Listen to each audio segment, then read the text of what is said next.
last month, to be real honest.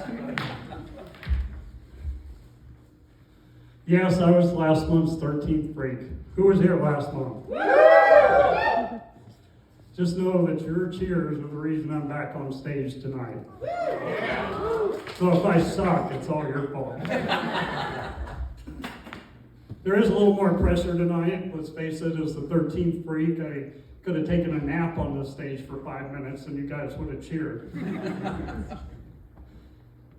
And now I've already forgot the rest.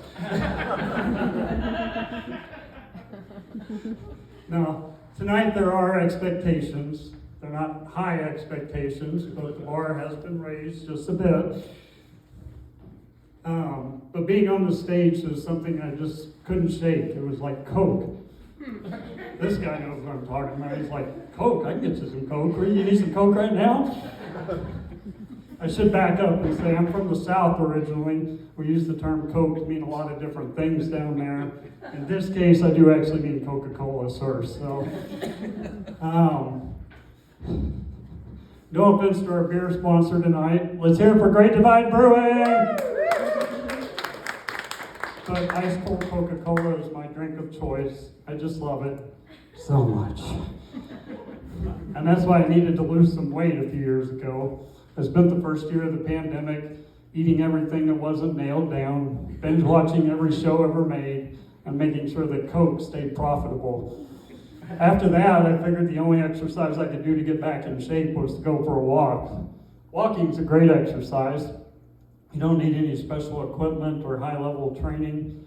You just have to get your butt off the couch and go. I do have some advice for those of you who've never walked before. I mean, for exercise, of course. If you're going to walk 5 miles, at some point about halfway, turn around and go back the way you came. I learned that one the hard way. Walked 5 miles for the first time in my life, tired, hungry, and 5 miles from home. I had to Uber back by way of the McDonald's drive-thru. When I did decide I wanted to maybe try this comedy thing, I got on the internet and did some research. And like that weird uncle of yours who's suddenly an anti-vaccine expert, after just 5 minutes on Google, I came to a shocking discovery. There's a real shortage of should have started with that one. White, middle-aged male comedians in this country. Seriously, it's true. They're almost as rare as the white supremacists at a Trump rally. In addition, so when armed with this knowledge, I decided that I had to get back on the stage tonight and be a voice for my people. In addition to being white, white, male, and middle-aged, I'm also divorced. I got divorced a few years ago, which led to me going on my first date in almost 30 years in the middle of a global pandemic. I think the main reason I want a companion in this life at this point is just to have somebody to help me fold that stupid fitted sheet that goes on the bed. A friend of mine who's never been married said, Kyle, you're single now. Just don't fold the sheet. Who cares? So I had to explain to him the difference between being single and being divorced. As a divorced man, it's kind of like being an ex-Navy SEAL. I went through years and years of training and trained for every scenario under the sun. Things that didn't even seem to matter.